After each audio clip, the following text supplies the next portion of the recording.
حامد خان صاحب آپ سے آغاز کرتی ہوں، فرمائے دیجیے گا کہ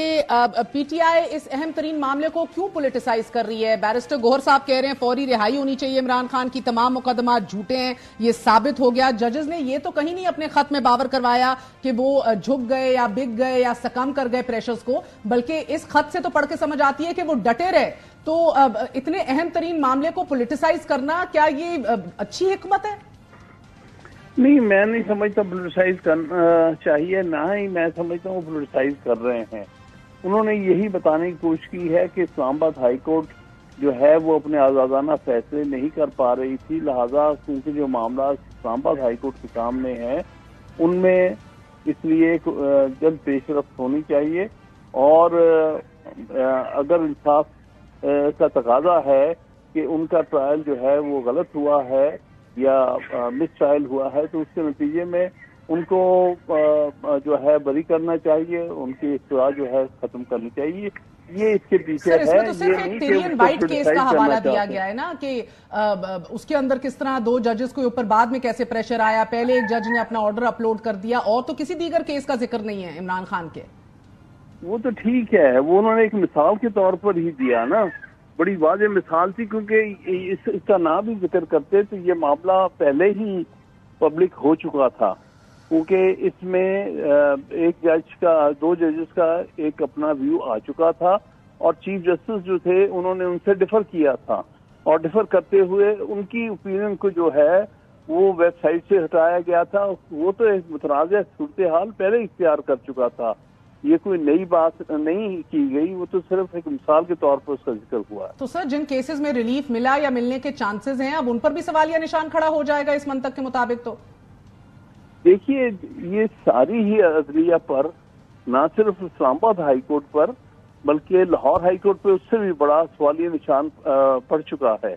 کہ یہ حالات ہیں۔ اس میں ایک چیز ظاہر ہو گئی ہے کہ پاکستان کی جو انٹیلیجنس ایجنسیز ہے وہ سپریم کورٹس، وہ ہائی کورٹس کے معاملات میں انٹرفیئر کر رہی ہیں، ان کے فیصلوں میں انٹرفیئر کر رہی ہیں، ان سے اپنے مخصوص پسند کے فیصلے لینا چاہتے ہیں، اور ان کو ان کے اپنے کام سے روکا جا رہا ہے۔ تو میں سمجھتا ہوں، میں اسلام آباد ہائی کورٹ کے ان 6 ججوں کو سلام پیش کرتا ہوں کہ جس طرح شوکت صدیقی صاحب نے کھل کے بات کی تھی جو قوم کے سامنے آج سچ ثابت ہو گئی، یہی انہوں نے آج کر رہے ہیں۔ آج انہوں نے ان کے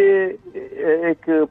جو ان کا جو رول رہا تھا اس کو آگے بڑھایا ہے، اور کہا ہے کہ ہاں اب آپ نے اس میں کہا ہے کہ انکوائری ہونی چاہیے، اب آپ ہمیں گائیڈ کریں کہ ہم کیا کریں جب ہمارے پر بھی وہی مداخلت کے معاملات پیدا ہو رہے ہیں جو ان کے کیس میں 2018 میں ہوئے تھے۔ تو میں سمجھتا ہوں کہ اس کیس کی وجہ سے یہ معاملہ جو ہے اس سے عدلیہ کو یہ تقویت ملی ہے، اور انہوں نے سوچا کہ اس معاملے کو ہم سپریم کورٹ یا سپریم جوڈیشل کاؤنسل میں لے کے جائیں۔ And I get to the legacy part of this کہ کتنا بڑا اونس ہے، بٹ اگر آپ اجازت دیں شاہ خاور صاحب مجھے بتائیے گا کہ آپشنز کیا ہیں ابھی چیف جسٹس کے پاس؟ آج بھی 2.5 گھنٹے فل کورٹ بیٹھا ہے، کل بھی بیٹھنے جا رہے ہیں، وزیر اعظم پاکستان بھی اٹارنی جنرل اور وزیر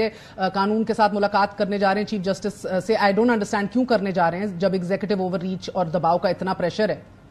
دیکھیے، میری بات یہ ہے کہ یہ ایک انتہائی انپریسیڈنٹڈ بات ہے کہ ایسے کبھی ہوا نہیں ہے کہ سٹنگ ججز آف دی ہائی کورٹ جو ہیں وہ بھی 6 کی بڑی تعداد میں انہوں نے ایک لیٹر لکھا ہے سپریم جوڈیشل کونسل کو، اور اس کی کاپیز جو ہیں وہ تمام سپریم کورٹ کے ججز کو بھی انہوں نے سی کی ہیں۔ اگر آپ لیٹر کے متن کو دیکھیں تو اس میں 2 چیزیں بڑی امپورٹنٹ ہیں۔ ایک تو اس کے شروع میں ہی وہ کہتے ہیں کہ ہم سپریم جوڈیشل کونسل سے رائے طلب کر رہے ہیں، ان کی گائیڈنس طلب کر رہے ہیں کہ ہم جس حالات میں کام کر رہے ہیں، ہم پہ دباؤ ہے حکومتی یا انٹیلیجنس ایجنسیز کا، اور اس میں آپ ہمیں گائیڈ کریں کہ ہمیں کیا کرنا چاہیے، انفرادی طور پہ ٹیکل کریں یا کوئی میکنزم مرتب کریں۔ پھر اس کے بعد دوسری ایک یہ ہے کہ اینڈ کا جو ان کا پیراگراف ہے اس میں وہ لکھتے ہیں کہ ایک جوڈیشل کنونشن جو ہے وہ طلب کیا جائے جس میں تمام ہائی کورٹس کے ججز پورے پاکستان کے وہ آئیں، اور اگر ان کو بھی اس طرح کی صورتحال کا سامنا ہے وہ بھی سامنے آئے، اور اس کے بعد جو ہے وہ اقدامات کیے جائیں اس کو تدارک کے لیے۔ ٹھیک ہے، میں سمجھتا ہوں کہ اگر ان کے ذہن میں ایسی چیزیں تھیں اور ویسی سچویشن کو کنفرنٹ کر رہے ہیں، ایک تو میں سمجھتا ہوں کہ جیسے انہوں نے اپنے لیٹر میں بھی لکھا ہے کہ انہوں نے 2 دفعہ جو ہے وہ سپریم کورٹ آف پاکستان کے ججز سے، انکلوڈنگ